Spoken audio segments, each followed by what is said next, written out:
Bonjour à vous, j'aimerais parler avec vous de vacances. On doit faire un choix où on part en vacances. Et ce choix-là, il faut savoir qu'il est différent entre deux communautés.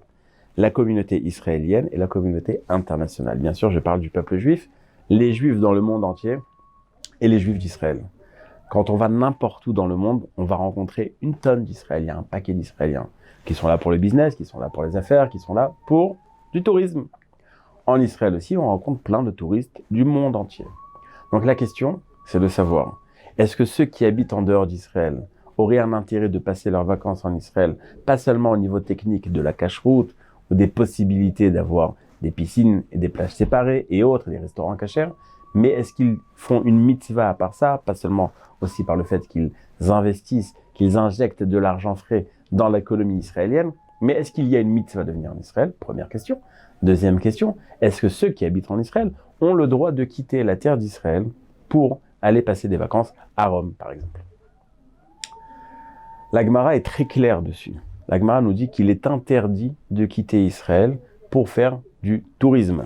Les tioul, on n'a pas le droit de sortir d'Israël pour faire du tourisme. Les seules raisons pour lesquelles on nous permettrait de sortir d'Israël, à condition de rentrer le plus rapidement possible, c'est soit pour un problème de parnassa, soit pour enseigner ou pour apprendre la Torah, soit pour trouver une femme. Peut-être que les Israéliennes ne te conviennent pas, va chercher autre part. Mais pour toute autre raison, on n'a pas le droit de quitter Israël. Et pourquoi est-ce qu'on n'a pas le droit de quitter Israël? Il y a trois raisons principales qui sont expliquées dans les Rishonim. La première raison, c'est que le fait d'habiter en Israël est une mitzvah. Et quand tu quittes Israël, donc tu abîmes cette mitzvah, tu ne fais plus cette mitzvah, tu n'as pas le droit de t'arrêter de faire cette mitzvah, sauf s'il y a une mitzvah plus ou moins, plus importante plutôt, que la mitzvah d'habiter en Israël.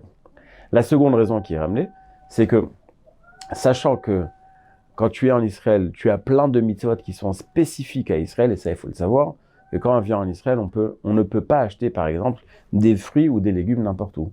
Il faut être sûr que sur ces fruits, sur ces légumes, sur le pain qu'on va acheter, on a fait toutes les mitzvot atluyot ba'aretz, les mitzvot qui n'existent qu'en Israël. Je donne un exemple. Quand on fait pousser une pomme en Israël, une partie doit être prélevée pour le Kohen, une partie pour le Lévi, une partie en tant que maaser, et sans avoir fait ces prélèvements, on n'a pas le droit de manger ce fruit est impropre à la consommation. Donc, les mitzvot qui sont spécifiques à la terre d'Israël, quand tu pars d'Israël et que tu vas aller manger une pomme au Japon ou en Chine, tu t'es libéré des mitzvot, des possibilités que tu avais de faire ces mitzvot en Eretz Israël. C'est pour ça qu'on interdit de quitter la terre d'Israël. La troisième raison qui est ramenée, c'est que de rechercher, d'avoir un kiff, un ta'anoug en dehors d'Eretz Israël, c'est dénigrer la terre d'Israël. Tu donnes plus d'importance à ce qui se passe en dehors d'Israël. Donc en vérité, on n'aurait pas le droit de quitter Israël pour partir en vacances autre part. Sauf que les poskim aujourd'hui nous ramènent qu'il existe des exceptions. La première exception qui est ramenée, le Rav Wosner nous ramène, c'est que quelqu'un qui quitterait Israël pour aller voir les niflaot taboré, pour aller voir la beauté de la nature dans un autre endroit, comme vous connaissez beaucoup de rabbanim qui passent leurs vacances en Suisse par exemple, alors ça c'est moutard. Pourquoi? Niflaot taboré, c'est quelque chose qui va quand tu vas remarquer la beauté de la nature, c'est quelque chose qui peut te ramener à une ahavat Hashem. Comme nous dit le Rambam, il existe 4 drachim pour se rapprocher d'Hashem. Un des drachim, c'est de contempler la beauté de la nature. Alors si tu veux voir les chutes du Niagara, eh ben tu peux y aller, c'est quelque chose de spécial. Tu ne les as pas en Israël, tu as le droit d'y aller. Mais il faut pas se voiler la face. Quelqu'un qui veut visiter l'architecture de Paris, c'est pas les Niflaot taboré. Donc d'aller visiter les Niflaot taboré, c'est béhémet de se retrouver dans la nature pour comprendre, pour vivre Hachem, et non pas à travers les beautés qu'on peut rencontrer à Paris. Deuxième raison qui est ramenée au nom du Rav Ovadia, mais qui n'est pas écrit dans son livre, mais quelqu'un témoigne que c'est ce que le Rav Ovadia lui a dit. Si quelqu'un a un besoin sentimental profond, de calmer sa tension, de calmer ses tensions, il a besoin pour ça d'aller dans un endroit au calme. Et en Israël, c'est pas très calme, c'est une vie un peu excitée.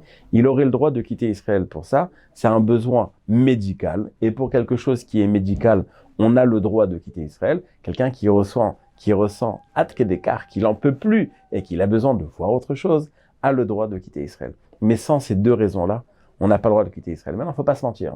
Est-ce qu'on veut aller dans un endroit et on s'est expliqué que, alors on va aller là-bas parce qu'il y a des kivrot tzadikim et puis après on va rester 2 semaines en tioul, ou est-ce que béhémet, on fait ça avec un éther?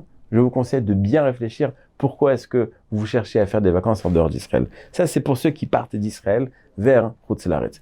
Ceux qui ont le choix, qui habitent en France ou autre part, et qui ont le choix d'aller dans certains pays, il faut savoir qu'il y a une mitzvah de venir en Israël, à part tous les côtés techniques, à part injecter de l'argent dans l'économie israélienne, à part avoir des restos cachers, à part avoir la plage séparée, il y a une autre raison. Dans le Shulchan Aruch, c'est marqué que celui qui monte en Israël a le droit de... Normalement, quelqu'un qui part en voyage n'a pas le droit de partir en voyage 3 jours avant Shabbat, sauf s'il vient en Israël. Pourquoi? Parce qu'il fait une mitzvah. Et là-bas, le Mishnah Berurah nous dit que le fait de venir en Israël, même en tant que touriste, c'est une mitzvah. Arba Amot Be'eret Israël. Il y a un yann de venir en Israël. Donc il faut savoir qu'il y a non seulement un interdit de quitter Israël pour ceux qui habitent Israël, pas pour ceux qui viennent en tant que touristes, mais il y a une mitzvah de venir en Israël. Il faut savoir profiter de ce pays, il faut savoir l'amortir, ne pas le quitter pour ceux qui habitent et venir le visiter pour ceux qui n'y habitent pas encore. Be'ezrat Hashem, que tout le peuple juif vienne habiter rapidement en Israël avec la venue du Mashiach. Amen ve Amen. Organiser un cours avec un Rav de Torah Box, avec le service Torah Box chez vous, c'est enfin possible.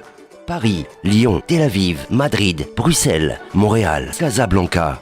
Torah Box vient à votre rencontre. Organisez un cours gratuitement, chez vous, entre amis, au travail ou dans votre communauté. Dans une ambiance chaleureuse, un Rav de Torah Box donnera une conférence et répondra à toutes vos questions. Réservez rapidement sur notre site, par email ou par téléphone.